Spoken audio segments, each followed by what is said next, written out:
going to do another history book review this evening, and this one is a book I finished yesterday, another part of the Great Battle series by John France. This one is Hattin, brilliant book, and just finished that one yesterday. Like I say, roughly about 200 pages, well, 170 pages, and then the rest of it then is just sources, maps, pictures, and some pieces of information then just to give you some abbreviations and some additional bibliography as well then if you wanted to chase up on the book. So yeah, about 170 pages all told, but I thought it was a fantastic book, and the Great Battle series is not disappointed at all at the moment.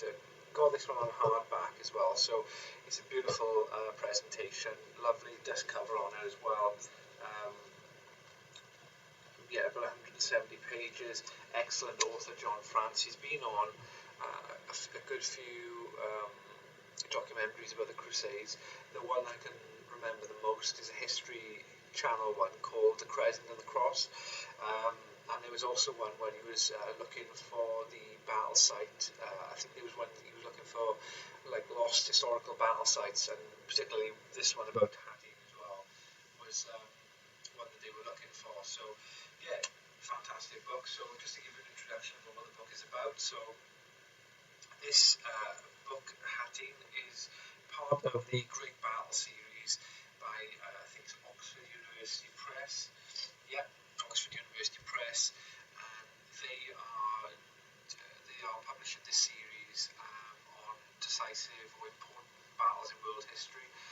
This one in particular, Hattin, is in respect of the one of the major battles of the Crusades. I probably think you could say the Second Crusade, if we were going to give any sort of time scale on it. 1187 is the year.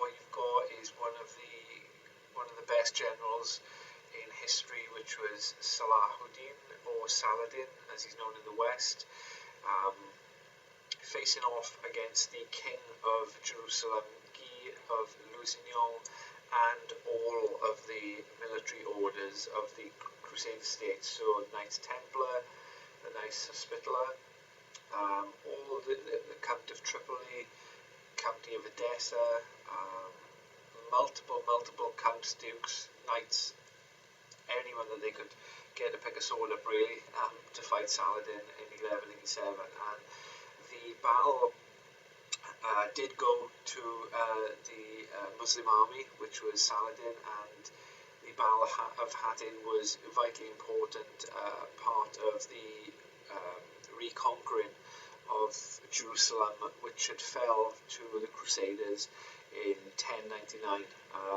in the First Crusade. So what I'll do is I'll give you just a quick introduction to the book. The first initial chapter in the book really just gives you an understanding about what the Crusades were, the state of play in the First Crusade. Just gives you a quick rundown then. So just to recap here,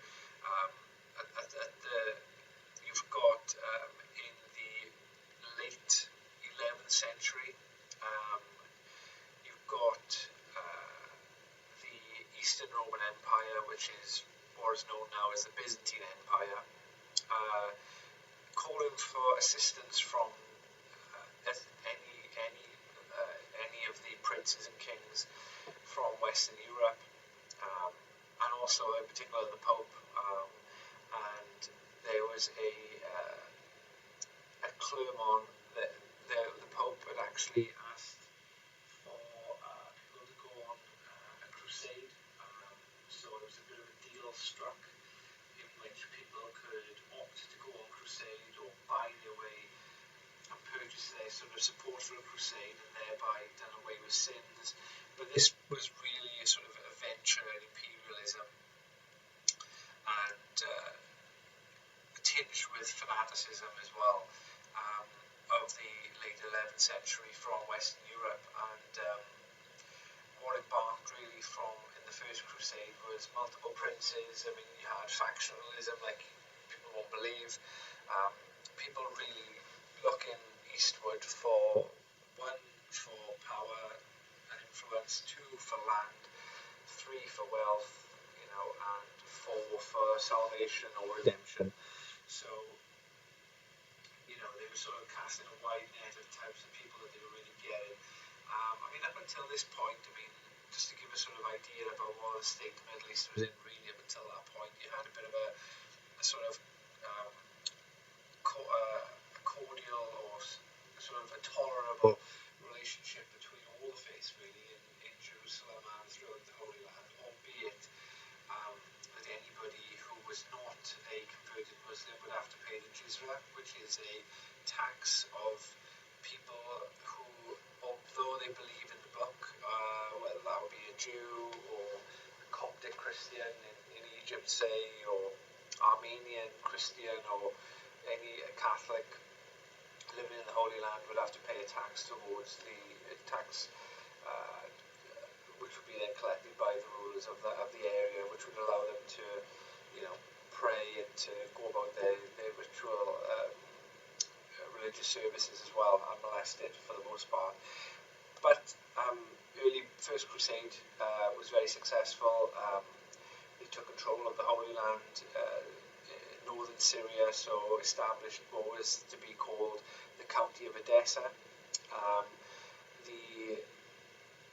The Crusader states were established. So you've got the County of Edessa in the north, the Central Kingdom then, which is the County of Tripoli, and then you've got the Kingdom of Jerusalem as well then, which is effectively what is modern day Israel, albeit fluctuating boundaries across the decades and across the centuries as well, until the inevitable collapse of the Crusader states at Acre in 1291. So, but the Kingdom of Jerusalem a lot before then as well, truth be told. So, but what the introductory chapters does is just give you a bit of a rundown in the sort of initial phase about where the two sort of sides were at the time. So you had determined, sort of cohesive in the sense of cohesion with a mission of the European princes going eastward in order to conquer land and to establish themselves and to liberate Jerusalem and the Holy Land, as they say. Albeit didn't do it peacefully, went there and fought against initially the Sultanate of Rome, which is what is modern day Turkey. These were a faction which were diametrically opposed against the Byzantines on what is today like the Turkish land mass. And then the people who, the empire really then, who did hold sway, would have been the Seljuk Turks, who controlled the Holy Land at the time, and they were overthrown. There was some infighting within Islam at the time. Sultanate of Rome, you've got the Seljuk Turks, and in Egypt then you had a Shia faction then, which was the Fatimids of Egypt. So you've got Shia in the south in Egypt, Sunni Seljuk Turks, diametrically opposed as well to each other as much as they would be to any Crusaders coming in. But so the First Crusade was successful, Crusade states established, and Jerusalem was liberated. Up until that point then, you had the tide had started to turn then afterwards. So effectively the tables had swung 180.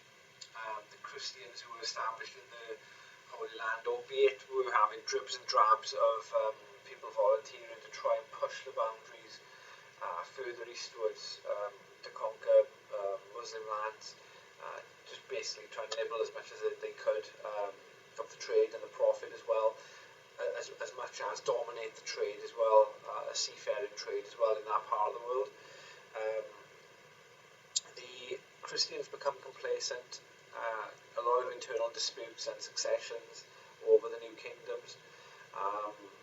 Islam, and in particular there's a vacuum of leadership massively at the time, which starts to be filled by a warlord by the name of Zengi, and Zengi starts to effectively coalesce the idea of jihad and fighting outsiders and pushing and really rolling back any of the gains that the Crusaders had made since they'd invaded the Holy Land. Zengi then is succeeded by his son Nur-ad-Din. Nur-ad-Din then seeks to effectively consolidate the position of all of the holy sites in Islam and to try and really focus the effort to recover the lost cities such as Tyre, lost castles, Jerusalem in particular as well. So effectively what happens is a period of Christian infighting whilst dribs and drabs of no major campaigns to try and expand the Christian borders, but diplomacy here and there, swapping of castles, little bits of territory, fluctuating borders, Christian infighting, more of a sort of consolidating of territory of the Zengids. What happens then is Nur-ad-Din sends one of his lieutenants, Shahwa, into Egypt. Now Egypt is ruled by the Shia Fatimids at the time, and in order to sort of maintain relations with the Shia Fatimids, Shahwa is tasked with maintaining a puppet on the throne on behalf of the Zengids. A little bit of dispute arises, and ultimately Shahwa and his nephew, which is Saladin, ends up overthrowing the Fatimid dynasty in Egypt and establishing themselves as what would then become the Ayyubid dynasty out of Egypt.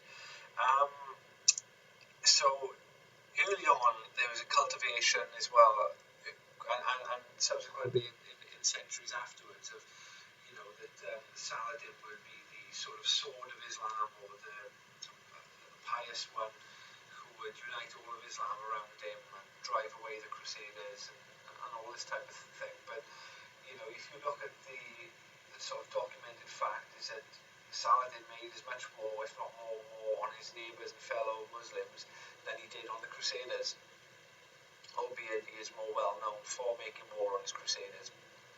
But is known. I will come to the end of my review about how he is seen by other parts of Islam as well. But Saladin emerged in Egypt, united Egypt, and there is a bit of a struggle then after Nur-ad-Din's death with the sons of Nur-ad-Din. In that vacuum of power, Saladin is able then to unite both Egypt and Syria. And make peace, on and off pieces, with the Byzantine Empire, leaving Saladin free then in order to make war on the new Crusader states. So this is where we come then effectively up until the Battle of Hattin. So Second Crusade, this sort of era, what we've got here is a dynastic struggle for the Kingdom of Jerusalem. That is the main Crusader state. You have a really sick and infirm King Baldwin of Jerusalem, whose sister is wed to a relatively newcomer in the kingdom by the name of Guy of Lusignan. There is uproar that this man is likely to be the next king, or at least the next king consort, which will be king of Jerusalem. And the military orders are against him. Baldwin initially, whilst being sick with leprosy, gives command of an army to Guy. Guy just, albeit doesn't end up having the army of Jerusalem destroyed by Saladin. It ends in a bit of a stalemate, but his inept performance and lack of leadership and lack of respect amongst the different orders and the different factions within the Crusade states sort of renders him as a bit of a peripheral figure, really, up until the death of Baldwin, the King of Jerusalem. If you've seen the film Kingdom of Heaven, it does show this in a bit of a Hollywood style, where Edward Norton's king is very infirm, and you've got a bit of a sort of two-dimensional evil character in Guy of Lusignan being power-hungry, sort of ambitious, overly ambitious, fanatical, this type of thing. But really, it does gloss over the sort of intricacies of the power struggle. So there was a power struggle itself within the Kingdom of Jerusalem, and then Guy ends up sort of coming out on top, and legitimacy is rests with him. Now, a few years before Hattin in 1187, Saladin had tried to invade the Holy Land before on the Crusader states, and had actually failed in order to take any decent ground. There had been big incursions into the territory, but when you talk about an army, what the armies were back in those days, the armies were sort of kept and assembled on promises of taking territory, taking castles, taking monies, being able to sort of claim glory. Well, if there were no obvious battles and there was no obvious targets in order to loot, in order to pillage, in order to take over or seize caravan trains, then there wasn't anything really to keep the army united. So that was one of the problems that sort of Saladin had in a couple of years before Hattin, which was in order to make it worthwhile to go into the Crusader states, one, to have the resources available to take something which was worthwhile, and two, do it in a way in which didn't leave himself open to defeat, and then expose a power vacuum again then for somebody else to come in and further weaken the sort of Islamic position against the invaders as well. So quite an interesting turn what's coming up until Hattin then. So you have, like I said, you have internal Christian problems. Saladin is looking to provoke a decisive battle, really, and he's going to get that through a little bit of a help by a man named Reynaud of Chatillon, and he is one of the princes who is in the Kingdom of Jerusalem, and he is going to attack a caravan train which people were travelling from Damascus to Cairo, and he is portrayed in the film Kingdom of Heaven again as a fanatic and a bit of a sort of brute and a bit of a egotistical, non-chivalrous knight, and this guy effectively sort of breaches the terms of a truce that Saladin had been able to sort of barter with Baldwin and then with Guy, but the perfect excuse to suspend that was when Reynaud then attacks the caravan and also starts to sort of dismiss and disallow any sort of tolerance for religious practices of Muslims, particularly within his area where he controlled, especially at the castle of Kerak. So what happens then is that Saladin's got the excuse he needs to launch his new campaign. The aim of the campaign is to lure the Crusader states out and to destroy their army in one decisive battle. On the flip side, the Crusaders cannot allow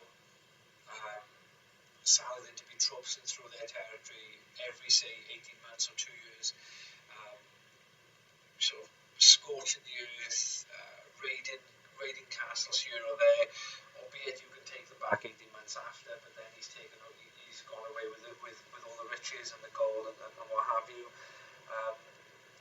It was a matter of pride, and also for Guy of Lusignan, the new king of Jerusalem, through his wife.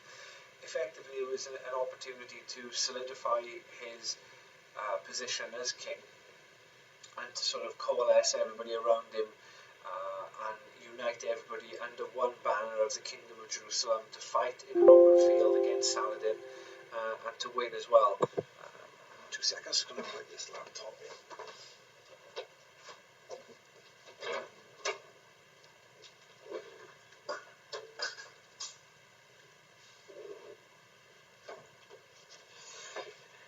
So what happens afterwards is that he uses the riches of imported monies from, I believe it's Henry II of England. He borrows heavily from the Knights Hospitaller, the Knights Templar. He manages to raise an army of around 15 to 20,000 troops.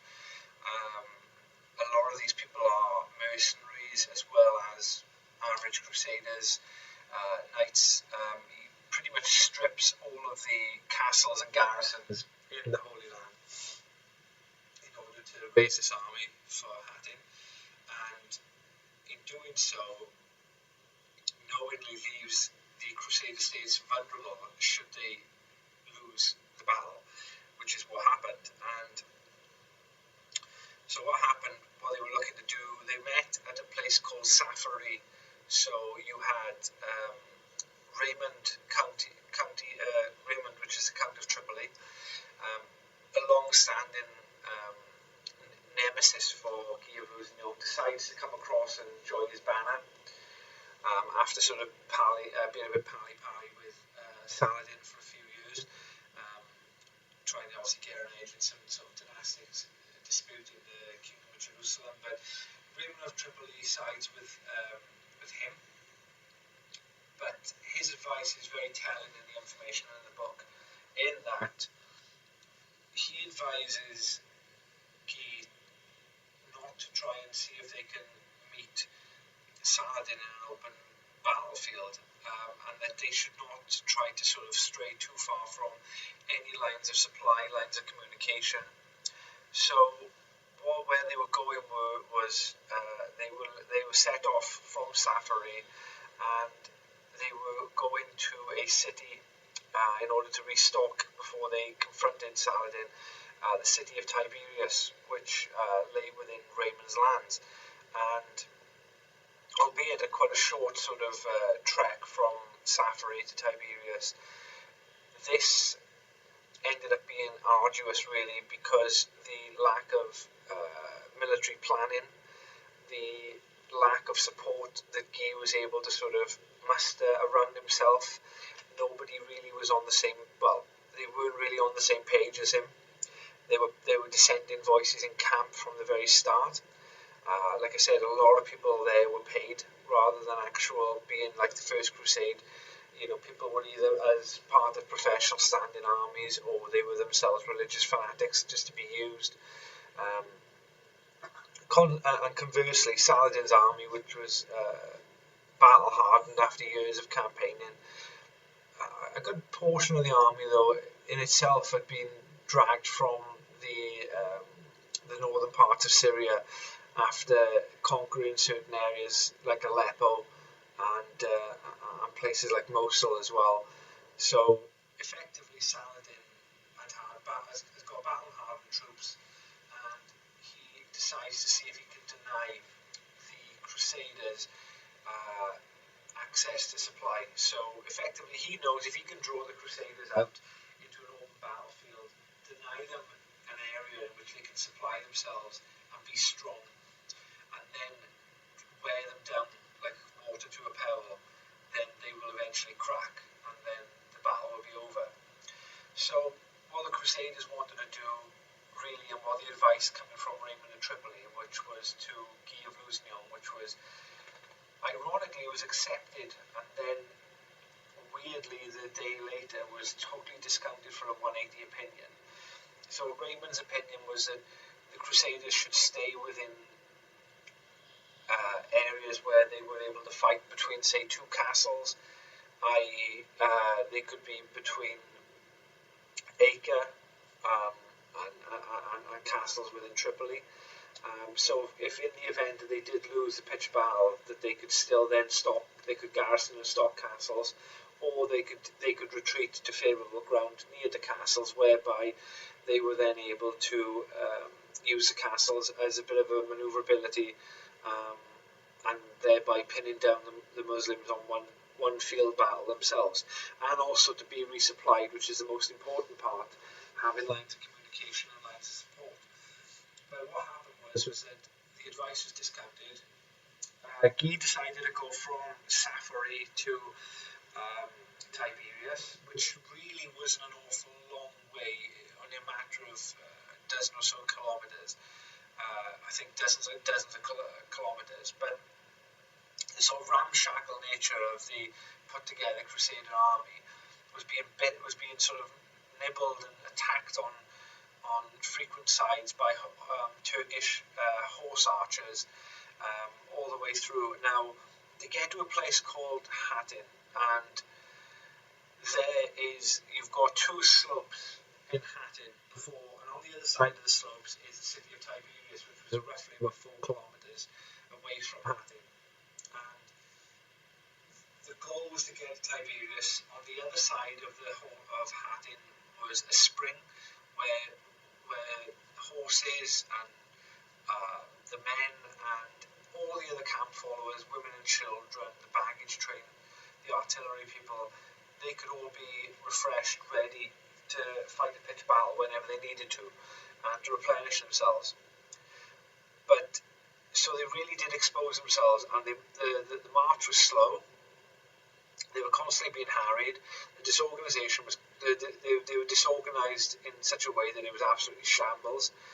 And what happened was that Saladin was very clever in that he knew, in order to, when he chose his moment to confront the Crusaders, just to make life a little bit more unbearable for them, he would set fires near their camps, so that the hot sort of burning air would further exacerbate people's thirst and their hunger, and that needed to be quenched. So it demoralised the Kingdom of Jerusalem's army, demoralised the leaders, led to people deserting, and the deserters would then tell Saladin about the size of the army, about the lack of morale, and effectively and Saladin knew what the idea of their march was anyway, which was to get to Tiberias.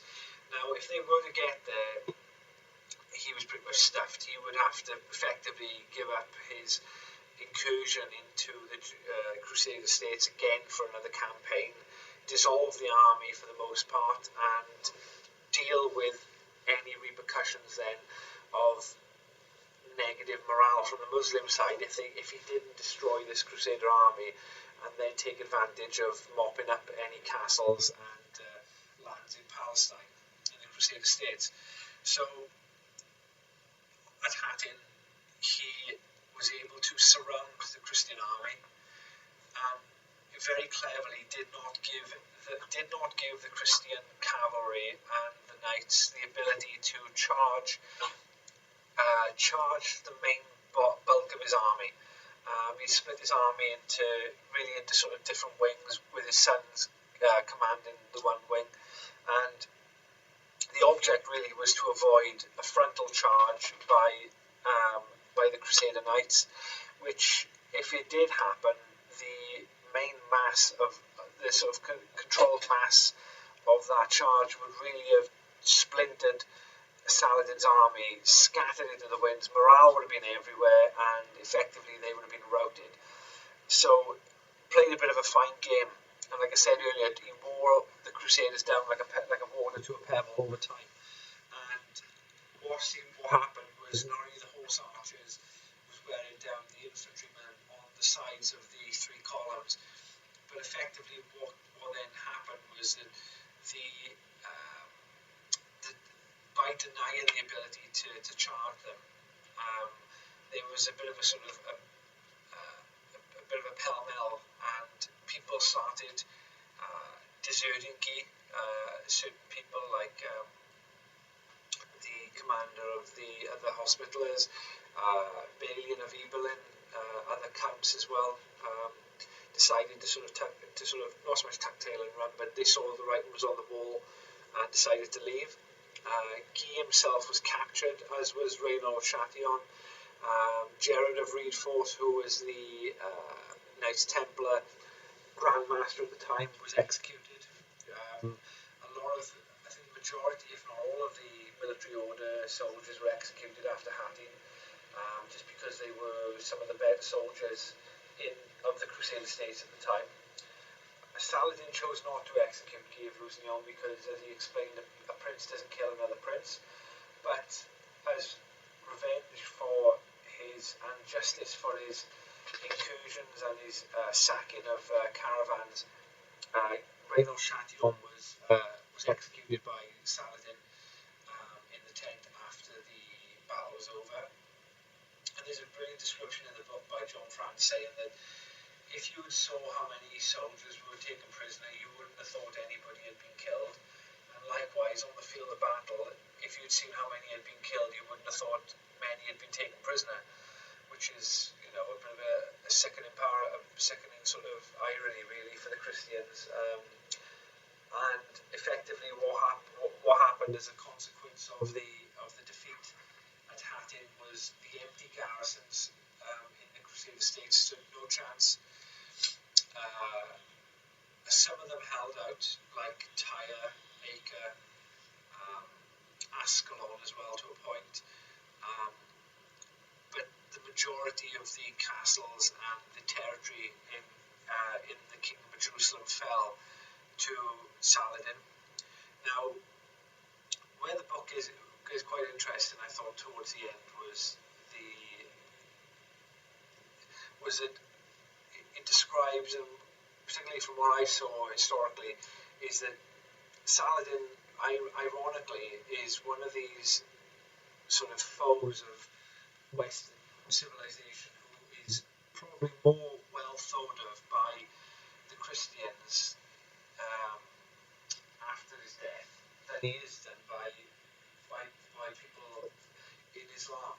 And the reason for that is that there was a lot of romanticism and a lot of sort of revisionism after the Crusades had basically ended, and that particularly after the Crusades and the threat of sort of Muslim incursion into Europe had ended after the 17th century into the 18th century. There was no real threat of that emerging again. So that, you're looking for exotic characters with chivalrous attitudes, and albeit Saladin had displayed quite a lot of generosity throughout his career, albeit as a military commander's point of view, no irony lost on the fact that there were times where he was absolutely ruthless, very decisive, and, like I said, putting to death all the soldiers of the military orders after Hattin was a part of that.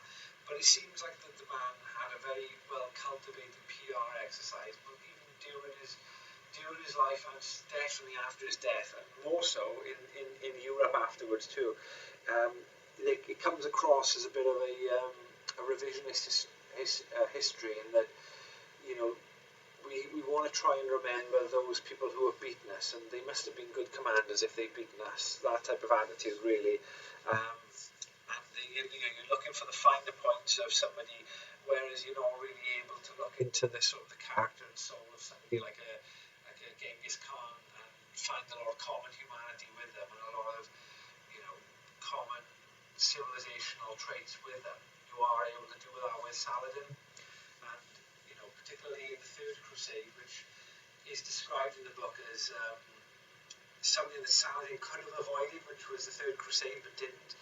It was a missed opportunity, really, to sweep the entire Holy Land after Hattin, but unfortunately Saladin's army was overstretched and had failed to do that, particularly invited the Third Crusade, which I think really was inevitable after the death of Hattin.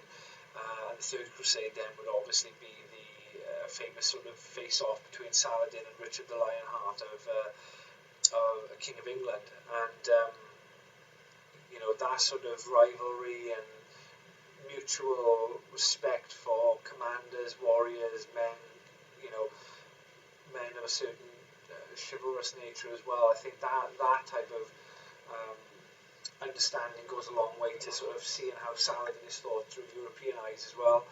But more so from an Islamic point of view. I mean, Hattin does represent a bit of a missed opportunity, and particularly later on when his dynasty is overthrown by the Mamluk dynasty in Egypt.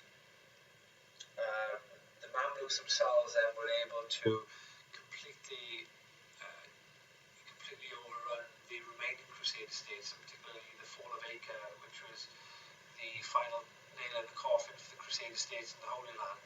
They were able to do that, as well as be the ones who, through Baibars, were the ones who effectively met the Mongol horde in the field and defeated the Mongol armies, which I find staggering even to today.